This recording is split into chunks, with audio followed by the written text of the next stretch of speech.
নির্বাচন শেষ, সাজানো নির্বাচনে তারেক রহমানকে প্রধানমন্ত্রী করে একটি সরকার গঠিত হয়েছে। ২০২৪ সালের জুলাই আগস্টে বাংলাদেশের রাজপথে যে সন্ত্রাসী ঘটনা ঘটেছিল তা থামাতে সেনাবাহিনী রাজি না হওয়ায় আওয়ামী লীগ সরকারের পতন ঘটে। সেদিন থেকেই প্রচলিত কথা হচ্ছে যে বাংলাদেশে একটি সামরিক কূ হয়েছে, তবে বেসামরিক ব্যক্তিত্ব ডক্টর মোহাম্মদ ইউনূসকে সামনে রেখে। ক্ষমতা দখলের আগেই সেনাপ্রধান জেনারেল ওয়াকারুজ্জামান জাতির উদ্দেশ্যে বলেছিলেন তার উপর ভরসা রাখতে। তারপর দীর্ঘ 18 মাস বাংলাদেশ চলেছে ভয়ঙ্কর মব শাসনের মধ্য দিয়ে। সেনাপ্রধান কিছুই করতে পারেননি। বারবার নির্বাচনের দাবি তুলেছেন, বলেছেন ইনাফ ইজ এনাফ, কিন্তু কিছুই হয়নি। বিদেশি মদদে ইউনূস সরকার দীর্ঘ 18 মাস বাংলাদেশকে একটি ভয়াবহ অবস্থায় রেখে শেষ পর্যন্ত দেশি বিদেশি চাপের মুখে, যেখানে হয়তো ওয়াকারও আছেন, একটি সাজানো নির্বাচন দিয়ে বিদায় নিতে বাধ্য হয়েছে। বিএনপি চেয়ারপারসন বা চেয়ারম্যান তারেক রহমানকে হত্যা এবং দুর্নীতি সহ একাধিক মামলায় খালাস দিয়ে দেশে ফিরিয়ে এনে তার হাতে ক্ষমতা তুলে দেওয়া হয়েছে, যেখানেও ওয়াকারের হাত রয়েছে। কিন্তু এত কিছু করেও সেনাপ্রধান ওয়াকারুজ্জামান শান্তিতে তার মেয়াদকাল শেষ করতে পারবেন কি? খবর কিন্তু ভিন্ন কথা বলছে।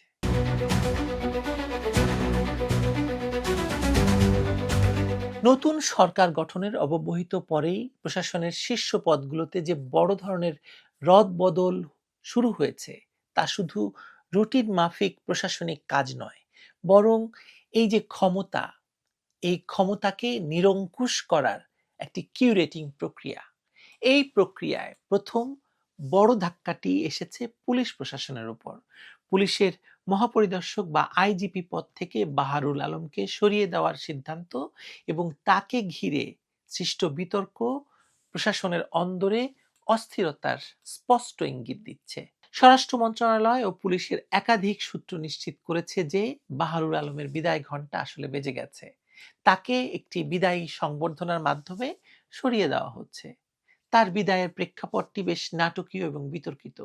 বিশেষ করে বিডিআর বিদ্রোহ এবং হত্যাযজ্ঞের সময় তার ভূমিকা এবং ইউনূসের আমলে গঠিত তথাকথিত জাতীয় স্বাধীন তদন্ত কমিশনের প্রতিবেদনে তার নাম উঠে আসা তাকে বিএনপি সরকারের কাছে অগ্রহণযোগ্য করে তুলেছে বলে প্রশাসনের ভিতর থেকে জানা গেছে। এছাড়া সাবেক বিএনপি সংসদ সদস্য নাসির উদ্দিন আহমেদ পিন্টুর মৃত্যুকে ঘিরে বাহারুল আলমের বিরুদ্ধে দীর্ঘদিনের অভিযোগ রয়েছে। পিন্টু স্মৃতিসংঘের লাগাতার আন্দোলন এবং তার বিরুদ্ধে বিডিআর হত্যা মামলায় তাকে গ্রেপ্তারের অভিযোগ পরিস্থিতিকে আরো ঘোলাটে করেছে।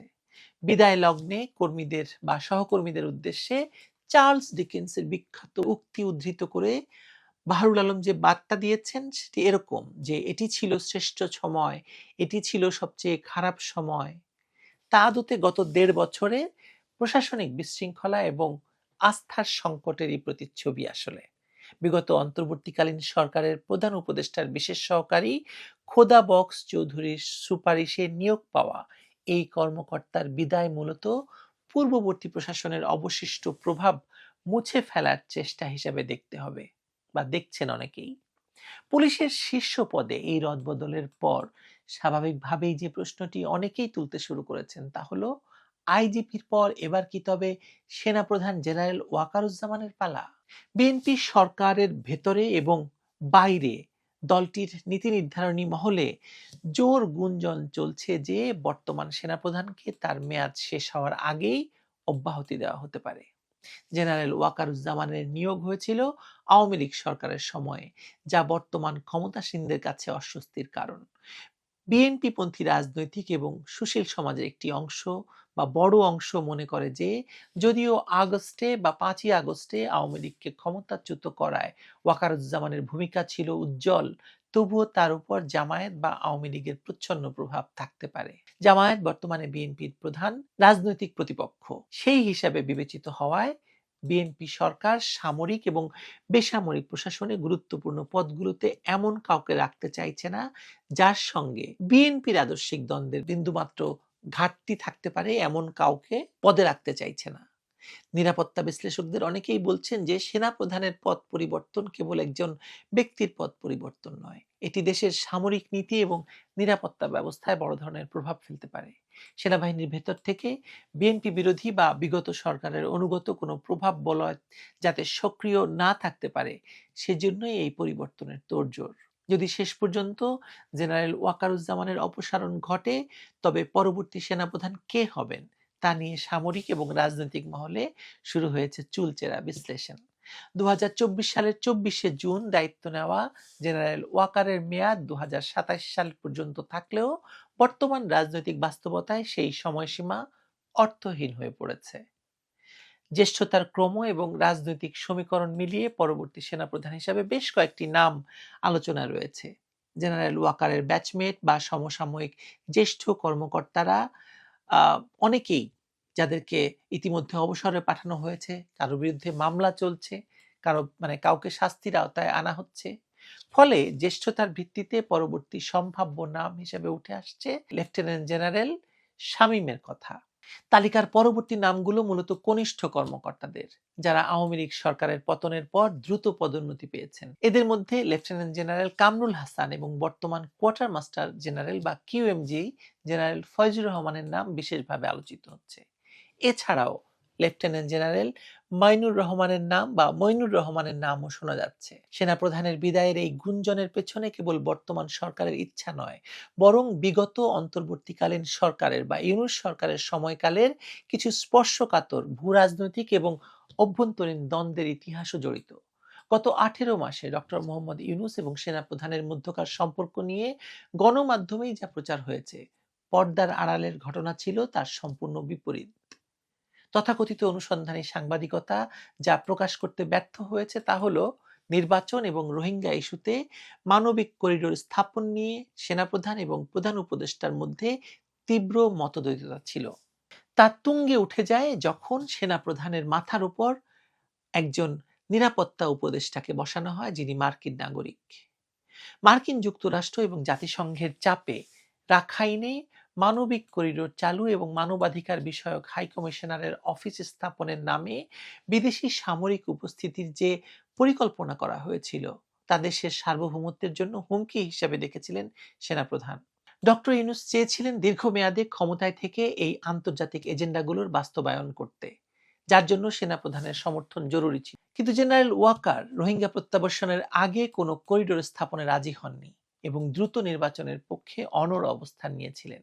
এই দ্বান্দ্বিক পরিস্থিতির চূড়ান্ত রূপ দেখা গিয়েছিল যখন প্রধান উপদেষ্টা কৌশলে সেনাপ্রধানকে সরিয়ে দেওয়ার উদ্যোগ নিয়েছিলেন। প্রিন্সিপাল স্টাফ অফিসার বা পিএসও এস এম কামরুল হাসানকে ব্যবহার করে 3 বাহিনীর প্রধানদের চাকরিচ্যুতির বিজ্ঞাপন পর্যন্ত প্রস্তুত করা হয়েছিল বলে জানা যায়। কিন্তু ক্যান্টনমেন্টের তীব্র প্রতিক্রিয়া এবং সেনাপ্রধানের দৃঢ় অবস্থানের কারণে সেই অ্যাডমিনিস্ট্রেটিভ কু বা প্রশাসনিক অভ্যুত্থান ব্যর্থ হয়। জেনারেল ওয়াকার স্পষ্ট জানিয়ে দিয়েছিলেন তিনি সৈনিক হিসাবে সংবিধান এবং সার্বভৌমত্বের শপথ ভঙ্গ করবেন না এবং কোনো বিদেশি এজেন্ডা বাস্তবায়নে দেশের স্বার্থ জলাঞ্জলি দেবেন না। এটা শোনা কথা, এটা সত্য মিথ্যা জানা যায় না। তবুও মূলত জেনারেল ওয়াকারের খানিকটা অনমনীয় অবস্থানের কারণেই হয়তো ডক্টর ইউনূস তার দীর্ঘমেয়াদী ক্ষমতার স্বপ্ন বিসর্জন দিয়ে নির্বাচন দিতে বাধ্য হন। অথচ ভাগ্যের নির্মম পরিহাস এই যে সেনাপ্রধানের কারণে ইউনূস নির্বাচন দিতে বাধ্য হলো, তারেক রহমানকে ফেরানো গেল এবং বিএনপি ক্ষমতায় আসার সুযোগ পেল, তারেক রহমান প্রধানমন্ত্রী হলো, আজ সেই বিএনপি সরকারের আমলেই সেনাপ্রধান ওয়াকারুজ্জামানের পদ অনিশ্চয়তার মুখে পড়েছে। বাংলাদেশে ক্ষমতার পালাবদলে ব্যক্তি বা প্রতিষ্ঠানের চেয়ে রাজনৈতিক সমীকরণ এবং আন্তর্জাতিক ভূ রাজনীতি অনেক বেশি নিয়ামক হয়ে দাঁড়ায়, সেটা আমরা বহুবার দেখেছি। জেনারেল ওয়াকার হয়তো এক ডু অর ডাই পরিস্থিতির মধ্য দিয়ে দেশকে নির্বাচনের পথে নিয়ে এসেছেন, বিদেশি করিডোর এবং দীর্ঘমেয়াদী অনির্বাচিত শাসনের ব্লুপ্রিন্ট নস্যাৎ করে দিয়েছেন। কিন্তু রাজনীতিতে বাবাজি কৃতজ্ঞতার কোনো স্থান নেই। আজ যখন নতুন সরকার তার নিজস্ব নিরাপত্তা বলয় তৈরি করতে চাইছে, তখন ওয়াকারুজ্জামানের অতীত অবদান নয়, বরং তার নিয়োগকাল, কে তাকে নিয়োগ দিয়েছে, কার আমলে তিনি নিয়োগ পেয়েছেন এবং তার বিরুদ্ধে কথিত রাজনৈতিক ট্যাগ, অর্থাৎ তিনি জামাতের মানে আমিরের ঘনিষ্ঠ বা তিনি জামায়াতপন্থী সেনাপ্রধান, এই ট্যাগই মুখ্য হয়ে দাঁড়িয়েছে। আইজিপি বাহারুল আলমের বিদায় হয়তো একটি প্রশাসনিক শুদ্ধি অভিযান হতে পারে, কিন্তু সেনাপ্রধানের সম্ভাব্য বিদায় হবে একটি গভীর রাজনৈতিক এবং কৌশলগত সিদ্ধান্ত। ওয়াকারুজ্জামান কি তার মেয়াদ পূর্ণ করতে পারবেন, নাকি তাকেও ইতিহাসের পুনরাবৃত্তির শিকার হয়ে বিদায় নিতে হবে, তা এখন সময়ের অপেক্ষা মাত্র। জানা যাবে কিছুদিনের মধ্যেই। তবে এটুকু নিশ্চিত, বাংলাদেশের ক্ষমতার করিডোরে অস্থিরতা সহসাই কাটছে না, এবং এর কেন্দ্রবিন্দুতে আবারও সেই সেনাবাহিনী, সেনাপ্রধান এবং সরকার একটা ভয়াবহ পরিস্থিতির মধ্যে পড়ে যাচ্ছে।